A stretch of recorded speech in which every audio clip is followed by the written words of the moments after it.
भावांनो, कांबळे आडनाव म्हणजे नुसतं रेशन कार्डवरचं नाव नाहीये, तर ते या मातीतील संघर्षाचा सर्वात मोठा पुरावा आहे. तुमच्याकडे बदलणारे फॅशन्स असतील, पण कांबळे घराण्याकडे पिढ्यानपिढ्या चालत आलेला ताटकाना आणि बाणेदारपणा आहे.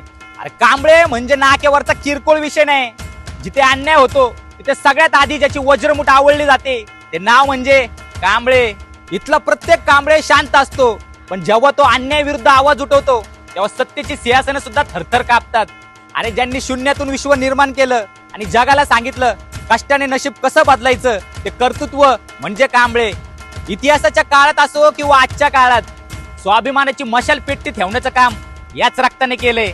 हा तोरा नाही, तर हा त्या बापाचा वारसा आहे ज्याने आम्हाला वाघासारखं जगायला शिकवलं. इतिहास उघडून बघा किंवा आजचा वर्तमान, कांबळे कधीच कोणापुढे झुकले नाहीत. स्वराज्य, स्वातंत्र्य आणि समता या 3 शब्दाचा अर्थ प्रत्येक पिढीत रुजवणारे हे कांबळेच आहेत. लक्षात ठेवा, नाव एकदाच गाजतं आणि ते नाव म्हणजे कांबळे. टॅग करा तुमच्या कांबळे मित्राला आणि फॉलो करा आपला दिनूला.